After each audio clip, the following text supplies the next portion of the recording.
Andhra Pradesh liquor పాలసీని మీరు గమనిస్తే ప్రభుత్వమే సొంతంగా మద్యం తయారు చేస్తుంది.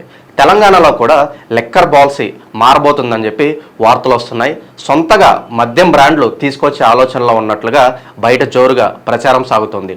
బీఆర్ఎస్ ప్రభుత్వం అధికారంలో ఉన్నప్పుడు 2 సంవత్సరాల క్రితం ఒక్కసారిగా మద్యం ధరలు పెంచడం జరిగింది. ప్రస్తుతం కాంగ్రెస్ ప్రభుత్వం వచ్చిన తర్వాత ఆర్థిక భారం బాగా పెరిగిపోయింది. దీనికి ఉచిత పథకాలు ఒక కారణంగా చెప్పుకోవచ్చు.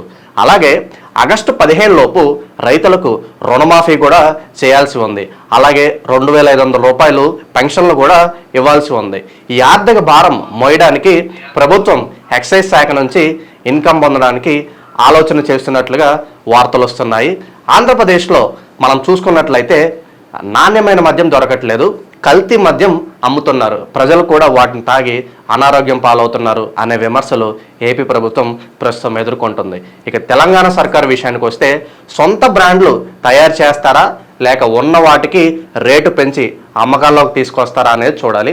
ప్రభుత్వానికి ఎప్పుడు కష్టం వచ్చినా కూడా లిక్కర్ ఆదాయం మీదనే ఎక్కువగా ఆధారపడుతూ ఉంటుంది. రేట్లు పెంచితే కనుక బడ్జెట్ సరిపోతుంది అన్న ఆలోచనలో సాధారణంగా ప్రభుత్వాలు ఉంటూ ఉంటాయి. జూన్ 1వ తారీఖు వరకు లిక్కర్ పాలసీలో మార్పులు వస్తాయి అన్నట్లుగా వార్తలు వినిపిస్తున్నాయి. ప్రస్తుత సమాచారం వరకు అయితే రేట్లు పెంచడానికి ప్రభుత్వం మొగ్గు చూపుతున్నట్లుగా తెలుస్తోంది. ప్రతిపక్షాలు మాత్రం ఈ విషయం మీద తీవ్రంగా విమర్శలు చేసే అవకాశం ఎక్కువగానే కనిపిస్తుంది. సొంత బ్రాండ్లు తయారు చేస్తే కల్తీ అయ్యే అవకాశం ఎక్కువగా ఉంది.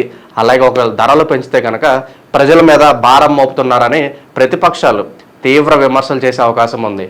మొత్తానికైతే బడ్జెట్లో కొంత భాగం కవర్ చేసుకోవడానికి ఈ రేట్లు పెంచే అవకాశం ఎక్కువగానే కనిపిస్తుంది. మరి చూద్దాం రేవంత్ సర్కార్ ఏ నిర్ణయం తీసుకోబోతుందో. బడ్జెట్ని కవర్ చేయడానికి సొంత బ్రాండ్లు తయారు చేస్తారా లేకపోతే రేట్లు పెంచుతారా అనే విషయం 1వ తారీఖు తర్వాత మనకు తెలియబోతుంది.